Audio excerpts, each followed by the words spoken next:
All right, you guys. So today we're going to get a look at the Star Wars The Mandalorian Vintage Collection N1 Starfighter. So very excited to get this vehicle in. A buddy of mine got his in a day earlier than myself, and he had some really interesting things to say about it, which I will share with you during the course of this review, guys. But getting a look at the box, you have your Star Wars Mandalorian label with the Star Wars banner wrapped around it. And then, of course, you have photography of the vehicle with your Mandalorian and Grogu. On the other side here, you have all of your accessories that come with the vehicle, which is really nice. Your Kenner logo, warning label at the top. And then, of course, the packaging for your Mandalorian figure and the label that explains all the contents on the inside. On the side of the box, again, you have a port for your R5 unit and your figure along with the vehicle. Really nice. Star Wars logo, Kenner logo. For the very top of the box, again, your Star Wars Mandalorian logo, Kenner logo, the Mandalorian working on the vehicle with Grogu looking on. On the other side, again, your logo, Kenner logo, your Mandalorian in the cockpit, and again, working with some of the parts of the vehicle that are removable. So really cool.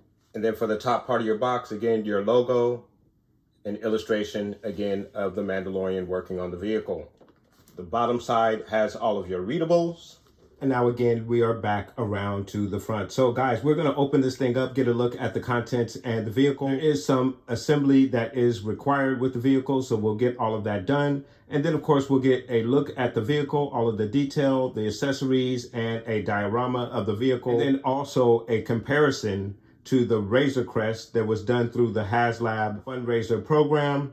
And if I feel like it, we may get a couple of other large scale vehicles just as a comparison for the vintage collection. So please do stay tuned. All right, you guys. So getting you a look at our N1 Starfighter from the Mandalorian, which is obviously a customized N1 fighter. This is not your traditional N1 fighter from Naboo. Obviously, if you recall the show, this version of the N1 fighter has a customized engine and several other customized parts. I believe some of the weapons on the N1 fighter are also customized as well. And then also your N1 fighter comes with your Mandalorian figure, comes with the Darksaber, the Vibroblade, I believe, is also in there. And then of course you have your weapon, and he has a jetpack, which is on the back. Now he does come on a hardback. Peg hole has not been peeled off. So that's really cool. And whenever I get a card back like that, I try to keep the figure on it. So I'm probably not going to open him up, because he is actually the same exact figure that we got in the Moff Gideon and Dark Trooper set. So he is exactly the same figure. The set does come with the Darksaber as well. That is some of your accessories that come with your package. And then of course you also get a Grogu as well, who also has the silver ball. I don't know if you can see that. He's sitting in the back seat there. Does have an option where you can put your R5 head on this piece. Basically, this piece would just set on the inside of the canopy, and you would put your R5 head on top of there. However, unfortunately, that R5 head is sold separately, which is really not really that cool, especially for the price point that this particular set comes in. I believe it retails at $135, tops out after taxes here in California to $140 something, $144, somewhere around in that area. So it is very, very pricey, unfortunately. And we will get a size comparison to some of the other vehicles in the line. But the N1 fighter is a small one-man fighter, much like the X-Wing. But I believe the X-Wing, obviously, with the wingspan of the X-Wing, is a much larger ship. But we'll get a comparison of the two if we can get them both in the shot here, guys. So we will try and get that done during this review. But guys, let's get you a closer look at your N1 Starfighter. Let's get you a look. So getting you guys a look at your N1 Starfighter, and I'm going to try to do the best I can to get it in the shot, but it is a very long ship. While it is a small ship, it is very, very long. But it is very nicely detailed. I think it is fairly cool.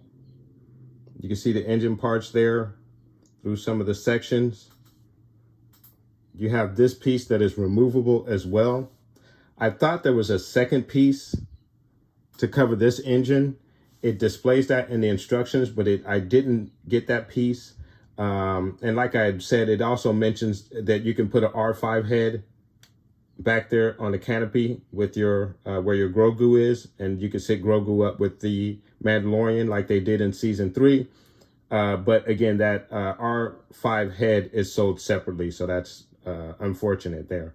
But it is very, very nicely detailed. You get that little stand there, so when it's kind of in the landing position, or landed position, I should say, you can kind of sit it on that clear stand. But it comes with an additional stand that we'll get a look at a little bit later. So again, you kind of have some gills there on the side, some on both sides of the ship, and some just behind the seat for Grogu.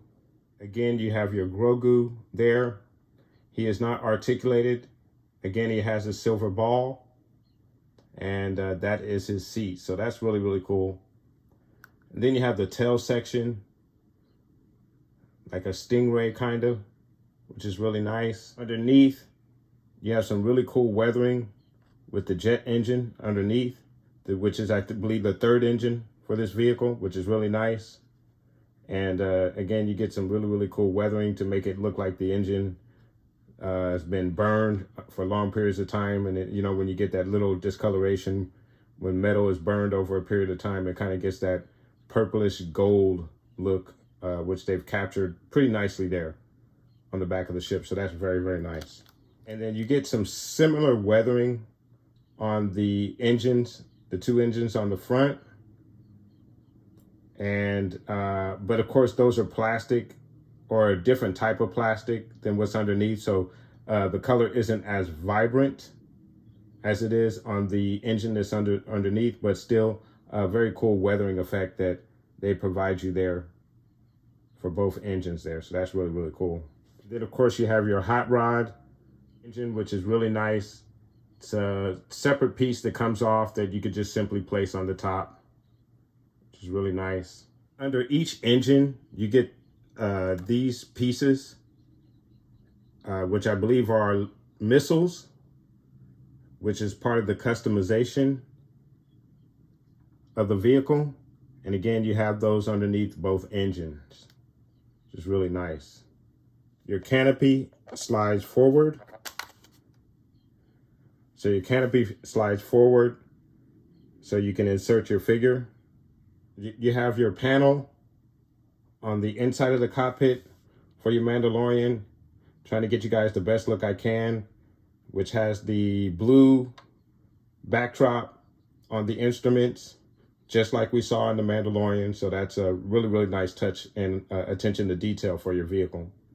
So overall, it is a very nice vehicle. I do like it. And of course, I am happy to have it in my collection to go along with some of the other vehicles that I have in my collection. I was not able to get the original release of the N1 fighter that came out during the early 2000s, I believe. And that particular vehicle has become very pricey on its own. I don't believe it's is as expensive as this vehicle, but it has definitely increased in price over time. So unfortunately, I can't do a comparison of that vehicle versus this vehicle. I would really like to see the size difference, see if they're about the same size, or if this one's larger, or if it's vice versa. We'll have to see if I ever get an opportunity to pick up that vehicle. So again, it's a really, really nice vehicle. Again, Vintage Collection, they always do a nice job with your detail. As you can see throughout the vehicle, on the engine, the cockpit, the instrument panel, you got Grogu there, all the way to the back, to the tail. Just a really nice version of the Mandalorian's N1 fighter. But for the price point, it is extremely expensive.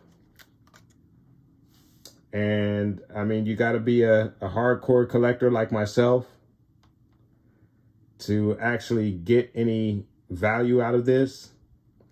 And for me, the value is the fact that I can add a N1 fighter to my collection of other ships that I've collected. But it did come at a very hefty cost, unfortunately. And when it comes to collecting, it is in the eye of the beholder. How much do you want a certain item? How much will you pay just to have it in your collection? I paid $144 for it. I could have paid, I think it probably would have been closer to maybe $100 or just under $100. I have a few friends that have mentioned that fact as well upon seeing the vehicle. My boy Manny, who happened to get his vehicle first before I did. I hate you, Manny. But anyway, he had mentioned that he thought it was a little too expensive for what we got. And I most definitely, from just a regular consumer level, would agree that that would be the case here. But again, collecting is all about in the eye of the beholder. How much value does an item hold for you? And for me to add another vehicle like this to my collection, it does hold a lot of value, but I will admit this thing is very much overpriced. But it is still very cool. So once you have your Mando inside, he does look very, very cool on the inside, but it is a very, very tight fit for your Mando on the inside. And you may have a little trouble trying to get the cape kind of tucked in there because it is such a tight fit. So that's also a little disappointing as well. But again, it is a fairly small fighter. And I think that's intentional. But nonetheless, I still believe that it is a very, very cool vehicle. Very, very nice. So what are your other accessories with this vehicle? Is a second stand, which is more of a flight stand. It's very cool, and it has the Star Wars Mandalorian logo on there. So it is really, really nice, very cool. And we'll get you a look at the vehicle on the stand in just a moment. So as you can see, again, it is a flight stand meant to mimic the vehicle in flight. It raises it off the ground, I'd say about 2 inches about. It's really cool. It has a ball at the top when inserted in the small ball space that's underneath the vehicle. And then of course it also allows you to adjust it so you can kind of have the vehicle in different poses. Having it swing left to right.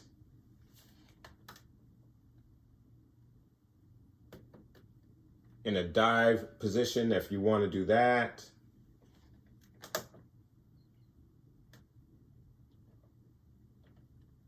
And most definitely in a takeoff position, you would have that as well. So that's really cool. The stands with the vehicles are always nice. And of course, this is no exception here. Very, very nice stuff. So the vehicle also has some storage space for your weapons, which is right there. The full canopy lifts up and you can store your weapons on the inside. Storage space allows you to put the Darksaber, the long rifle in there as well. There's even a space for your blade, which is right there, I believe. And then, of course, your jetpack.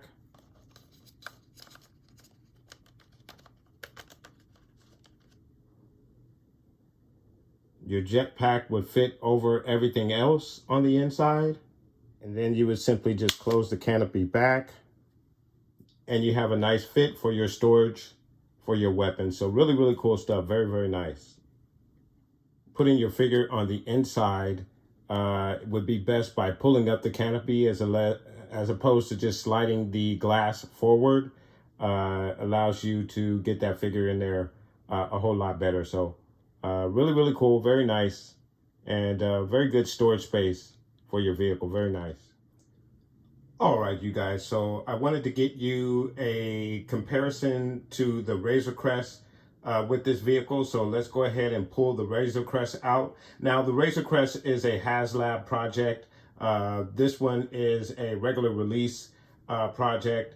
So in a sense, it is an unfair comparison. The price point for the Razor Crest is approximately, if I remember correctly, I think it was about $350. So we're looking at about $150 more than the N1 Fighter here. But again, the N1 Fighter is a much smaller vehicle, one-man vehicle, where the Razor Crest can fit several different figures. So guys, let's go ahead and get you a comparison between the two figures. And then we'll also pull out one of my X-Wings as well, just to get you a comparison to another one-man fighter to just see what that scale will look like. But we're going to get a look. Since the Razor Crest was the original vehicle for the Mandalorian, let's go ahead and get a comparison between the two vehicles here, guys. Let's get started. All right, you guys. So I wanted to get you a look at the N1 Fighter and the Razor Crest together, get you a comparison between these two ships. And it's not really a fair comparison because, again, the N1 Starfighter is just a one-man starfighter. And, of course, the Razor Crest is a freighter, a cargo ship, and it's obviously able to fully house Mando and Grogu for very long trips. But of course, the N1 Fighter is built for speed and space and aerial combat. So two totally different vehicles for two totally different purposes. An absolutely cool ship. I do love it. And of course, to have both of the Mandalorian ships is absolutely awesome in the vintage collection. I do love it. Again, I think the N1 Starfighter is just a little on the expensive side. It's about half the price of the cost of the Razor Crest. But of course, the Razor Crest was basically a crowdfunding program where, again, the N1 Fighter was for regular release. So, it's again up to the eye of the beholder. What do you favor for your collection? What do you feel most strongly about in regards to what you would want to add to your collection? I am very big on the ships in Star Wars. So, of course, paying the cost of $144 is a lot of money. But at the same time, I am still very glad to have the M1 Fighter in my collection to go along with all of the other ships that I have in my collection, guys. So really, really cool ship. I do love it. And there is your look and comparison to the Razor Crest with the N1 Fighter, guys. Let me know what you think, guys. All right, you guys. And then to get you a look at the N1 Fighter versus the X-Wing, in particular, this is Luke's X-Wing from Dagobah. So as you can see, it is fairly within that range, that same range for your X-Wing fighter in the vintage collection line. I think it's right there in regards to a size comparison. Again, the N1 fighter is a very, very small one-man fighter. And of course, the X-Wing with its large, expansive wingspan, it just makes for a much larger looking ship. Especially when you factor in the long nose on the X-Wing. It is going to look a little bit bigger, especially for a one-man fighter. But again, I think the N1 fighter here for the Mandalorian fits right in perfectly with your 3¼ size vehicle. So that is really, really cool stuff there, guys. All right, you guys. So we're going to get your N1 fighter in a very cool diorama. So please do stay tuned.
All right, you guys. So there is your N1 Starfighter from the Mandalorian series. Really cool vehicle. I do like it a lot. It is extremely pricey. However, $144 with tax, California tax. So it is fairly expensive. I was a little disappointed with a couple of the accessories that are sold separately. So as you can see there, it shows the head of R5 there, and the little asterisk symbol lets you know that, if you can see that there, that asterisk part of the instructions states that each sold separately subject to availability. So unfortunately, that R5 head does not come with this particular set, unfortunately. So guys, let me know what your thoughts are in regards to the N1 Fighter. Did you purchase this vehicle? What do you think about that price point? It is fairly expensive in my view, about half the price of the HasLab Razor Crest, which was again, crowd-funded project. And that comes with many more accessories, a much larger vehicle, of difficult comparison because it is a larger vehicle by nature, but still in all, for that price point, it is fairly close to the price point of the Razor Crest, which makes it, I think, a little bit expensive. I think if they could bring it down to about $100 or just under $100, that might be a bit of a fairer price for this. But again, it's all about what you are into as a collector.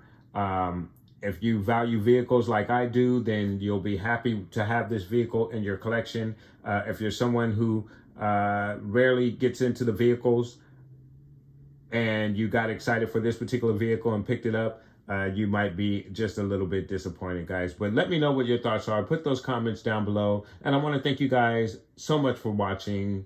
Please like and subscribe. And of course, guys, from the Father to the Son to the Obi-Wan Force Ghost, may the Force be with you always.